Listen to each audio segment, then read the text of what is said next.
Hello बच्चों, आज हम पढ़ने वाले हैं एग्रीकल्चर केमिस्ट्री क्लास 12 का चैप्टर नंबर 8 जिसका नाम है उर्वरकों की मृदा में अभिक्रिया एवं फसलों में प्रभाव। बच्चों, इस चैप्टर में हम ये जानेंगे कि उर्वरक होते क्या है, उर्वरकों का वर्गीकरण किस प्रकार किया जाता है एवं जो फसलों पर उर्वरकों को अगर आप जैसे मान लो मृदा में मिलाओगे तो फसलों पर किस प्रकार प्रभाव डालेंगे। तो बच्चों हम समझते हैं सबसे पहले उर्वरक होते क्या है।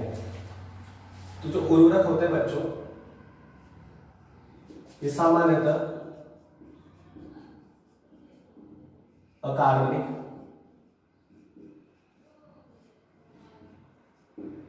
एवं कार्बनिक रासायनिक पदार्थ होते हैं। इनका निर्माण कारखानों में किया जाता है। इनमें एक या अधिक पोषक तत्व जैसे नाइट्रोजन, फास्फोरस, पोटेशियम प्राप्त होते हैं और अधिक मात्रा में।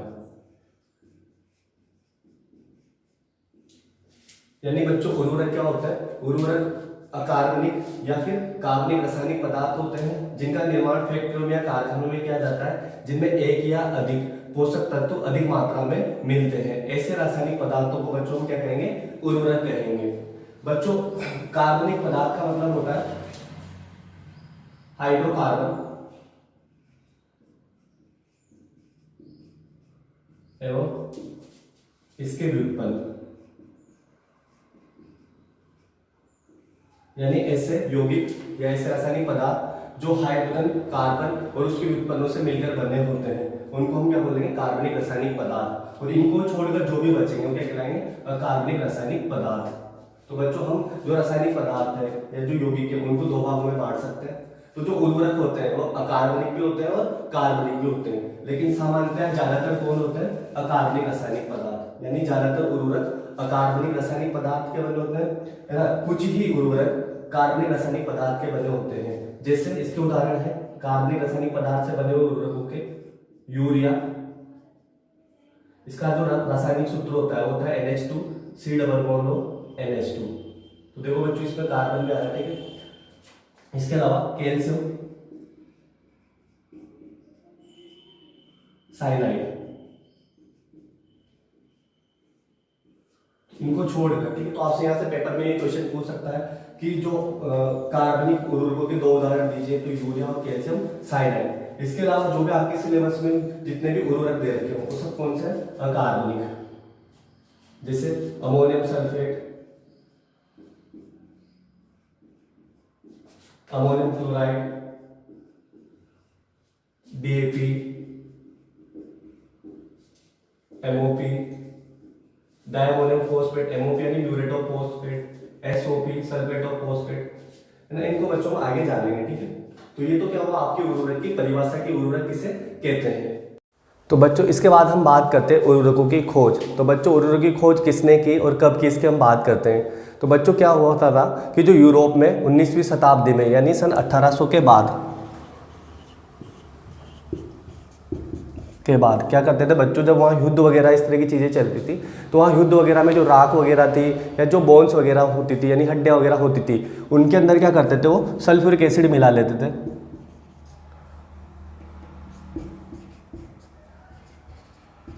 सल्फ्यूरिक अम्ल, यानी सल्फ्यूरिक एसिड का मतलब होता है H2SO4, ये मिलाते थे। तो बच्चों उससे क्या बनाते थे वो? उर्वरक। और इसी को खेत वगैरह में यूज करते थे। तो जो सबसे पहला उर्वरक खोजा गया था वो था सुपर फॉस्फेट। व्यापारिक रूप से जो सबसे पहले खोजा गया था वो था सुपर फॉस्फेट। बच्चों इसकी खोज लेविस या लावेस ने 1842 में की थी। उन्होंने क्या करा था, जो रॉक फॉस्फेट होती है इसके अंदर सल्फ्यूरिक एसिड, इसको मिलाकर इसकी सुपर फॉस्फेट की खोज की थी। सिंगल सुपर फॉस्फेट की। तो बच्चों जो पहला व्यापारिक रूप से बनाया गया जो उर्वरक था वो था सुपर फॉस्फेट, जिसको किसने बनाया था? लावेस ने 1842 में। तो बच्चों हमें उर्वरकों के बारे में कुछ बातें ये भी जानना जरूरी है कि जो उर्वरक होते हैं ये क्या होते हैं, सामान्यतः जल में घुलनशील।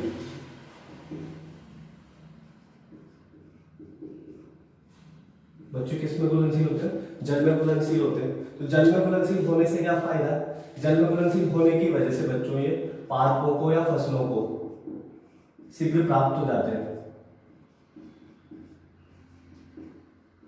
पादपों या फसलों को शीघ्र प्राप्त हो जाते हैं। जैसे बच्चों किस प्रकार, जैसे ये क्या है, पादप है,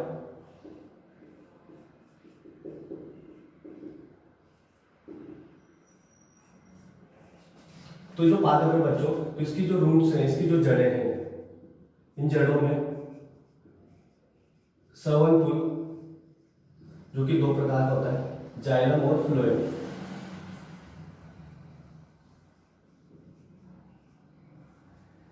तो बच्चों जो जाइलम है, जाइलम तो जल के स्थानांतरण में सहायता करता है और फ्लोएम भोजन के स्थानांतरण में। यानी बच्चों पादप द्वारा जो पत्तियां हैं, तो पत्तियों की सहायता से जो भोजन का निर्माण किया जाता है, तो उस भोजन का जो निर्माण किया जा रहा है पादप के द्वारा, तो उस भोजन को बच्चों जो फ्लोएम श्रवण पुल है वो क्या करता है, पूरे पादप भाग को भोजन का स्थानांतरण कर देगा, ठीक है इसका। जबकि जो इसके अंदर जो जाइलम श्रवण पुल मिलता है, ठीक है, जाइलम, तो ये क्या करेगा, जो जल का क्या करता है, ये जल का अवशोषण करता है, ठीक है।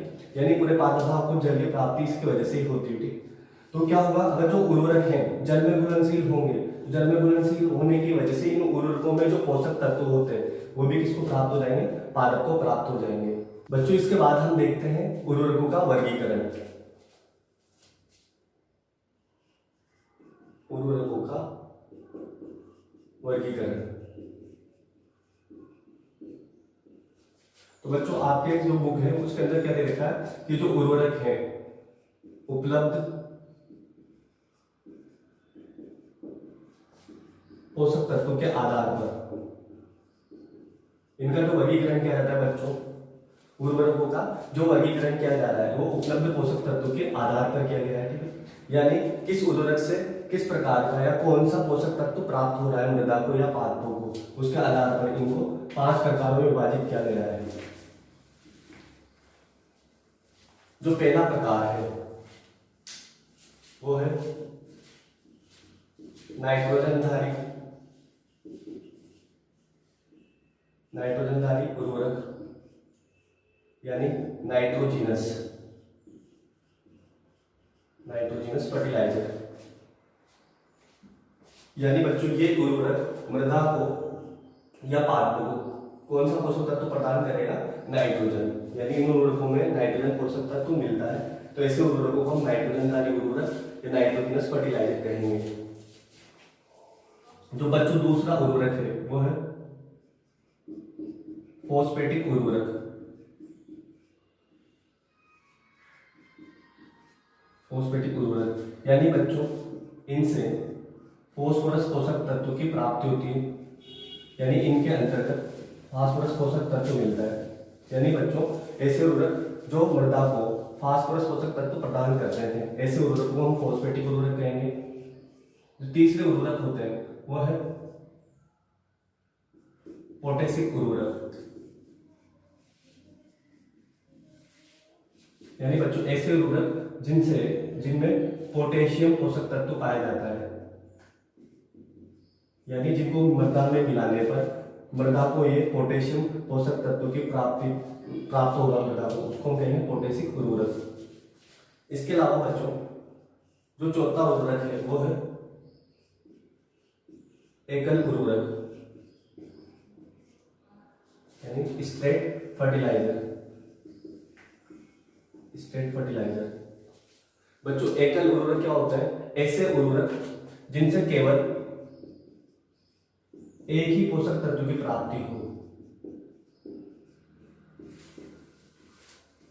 एक ही पोषक तत्व की प्राप्ति हो, ये कहलाएंगे एकल उर्वरक। यानी ऐसे उर्वरक या तो जो नाइट्रोजन ही प्रदान करे या फिर फास्फोरस ही प्रदान करे या फिर पोटेशियम प्रदान करे, ठीक, एक ही पोषक तत्व प्रदान करेंगे तो उसे हम बोलेंगे एकल उर्वरक या स्ट्रेट फर्टिलाइजर। जो लास्ट है बच्चों वो है यौगिक उर्वरक। यौगिक उर्वरक यानी कंपाउंड फर्टिलाइजर, कंपाउंड फर्टिलाइजर या कॉम्प्लेक्स फर्टिलाइजर भी कह सकते हैं। यानी ये ऐसे उर्वरक होते हैं जिनसे दो या अधिक पोषक तत्वों की प्राप्ति होती है। ऐसे उर्वरकों को हम यौगिक उर्वरक या कंपाउंड फर्टिलाइजर कहेंगे। तो बच्चों इन्हीं को आगे हम डिटेल में पढ़ेंगे। इससे पहले हम कुछ और प्रकार समझते हैं उर्वरकों की कि उर्वरक इसके अलावा किस किस प्रकार के हो सकते हैं।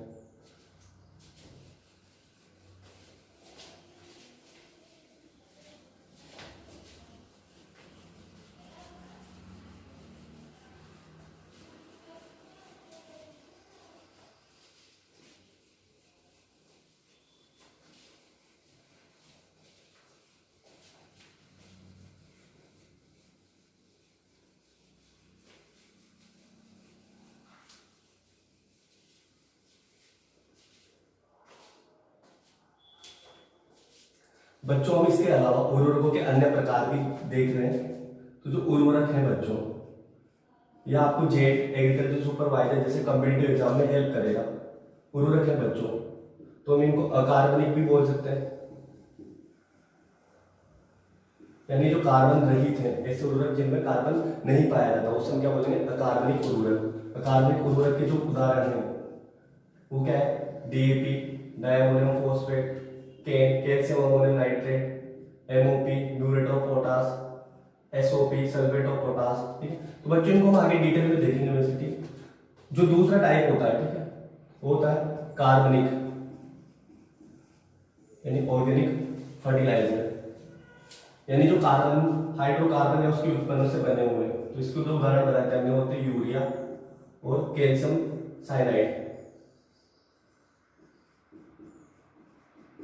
कैल्शियम साइनाइड या कैल्शियम साइनामाइड भी कहते हैं इसको। ये दोनों उर्वरक कैसे हैं, कार्बनिक। ठीक है, यानी ये किससे बने हुए, कार्बन से बने हुए। इसके अलावा बच्चों हम इनको कि मृदा पे कैसा प्रभाव डालेंगे, मृदा पर प्रभाव के आधार पर।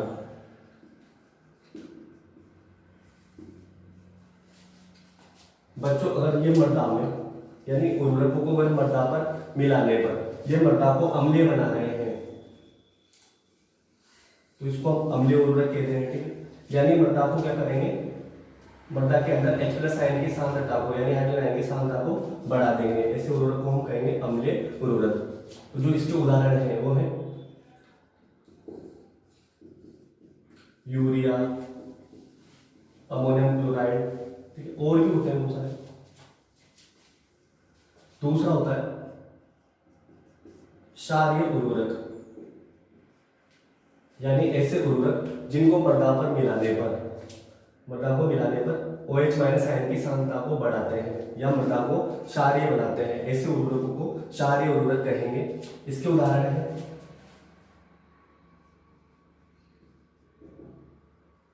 Sodium nitrate, potassium nitrate, calcium nitrate.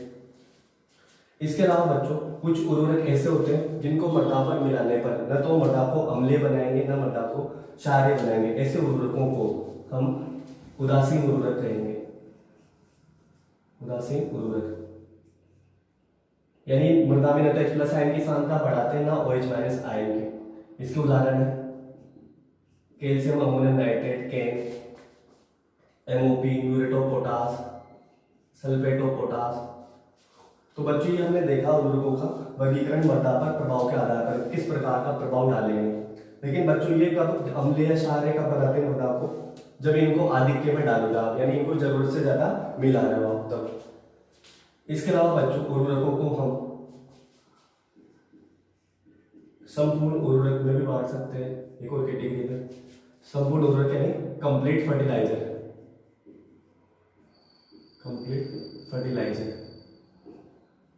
Complete fertiliser क्या होता है, ऐसे उर्वरक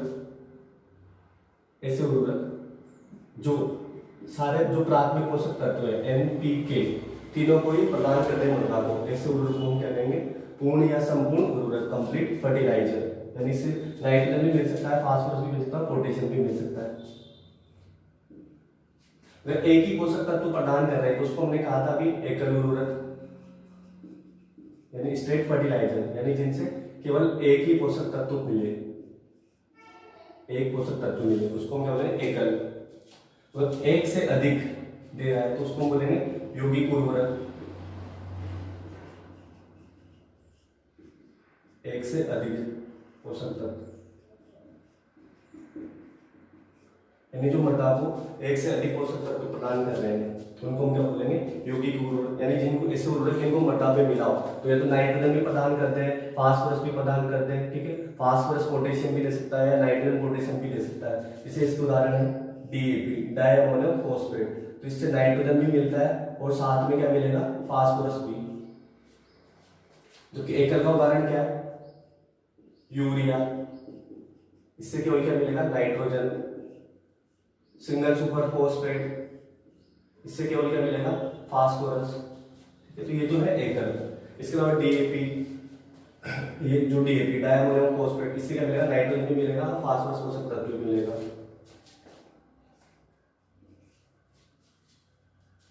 इसके अलावा बच्चों इनको हम निम्न विश्लेषक उर्वरक,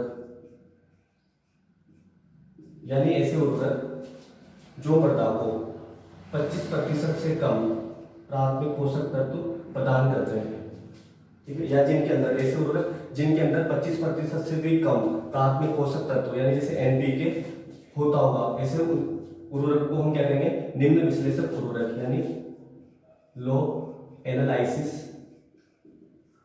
फर्टिलाइजर। जैसे इसके उदाहरण है सिंगल सुपर फॉस्फेट, इसके अंदर जो फास्फोरस होता है, ठीक है, कितना होता है 16% होता है, तो इसलिए इसको क्या बोला निम्न विश्लेषक उर्वरक, क्योंकि इसमें जो फास्फोरस है वो क्या मिल रही है 25% से कम, कितनी मिल रही है 16%। इसके अलावा बच्चों इसका एक प्रकार जो होता है वो है उच्च विश्लेषक उर्वरक, यानी हाई एनालिसिस फर्टिलाइजर, यानी बच्चों ऐसे उर्वरक जिनसे जो पोषक तत्व मिल रहा है, प्राथमिक पोषक तत्व मिल रहा है वो 25% से अधिक मिलेगा। ऐसे उर्वरक जिनको मृदा में मिलाने पर जो इनके अंदर जो प्राथमिक पोषक तत्व होता है उसकी मात्रा 25% से अधिक होती है, ऐसे उर्वरकों को हम क्या कहेंगे उच्च विश्लेषक उर्वरक। जैसे इसका उदाहरण है यूरिया, यूरिया के अंदर बच्चों 46% नाइट्रोजन होता है, तो इसको हम क्या बोलेंगे उच्च विश्लेषक उर्वरक। इसके अलावा बच्चों उर्वरक को हम एक और प्रकार में बांट सकते हैं, मिक्स्ड उर्वरक, यानी मिश्रित उर्वरक, मिक्स्ड फर्टिलाइजर। मिक्स्ड फर्टिलाइजर या मिश्रित उर्वरक क्या होता है बच्चों, जब हम क्या करें उर्वरक 2 या 2 से अधिक उर्वरकों को मिला दो, भौतिक रूप से मिलाना है बच्चों, ठीक है, यानी इनके अंदर कोई रासायनिक अभिक्रिया नहीं होनी चाहिए। 2 या 2 से अधिक अगर आप उर्वरकों को, ठीक है, मिलाकर अगर आप एनपीके पोषक तत्व प्रदान करते हो मृदा को, तो उसको बोलेंगे मिश्रित उर्वरक, यानी 2 या 2 से अधिक उर्वरकों को मिलाकर उर्वरक बनाए जाए तो उसको क्या बोलेंगे मिश्रित उर्वरक या मिक्स्ड फर्टिलाइजर, ठीक है। तो यहाँ पे किसी फिजिकल मिक्सिंग की जाती है बच्चों, ठीक है। तो ये तो हुआ उर्वरकों का वर्गीकरण। आप इस तरीके से इनको क्या कर सकते हो, और भी तरीके से इनको वर्गीकरण कर सकते हो, ठीक है। लेकिन बच्चों आपके सिलेबस में वही है जो हमने इससे पहले बात करी।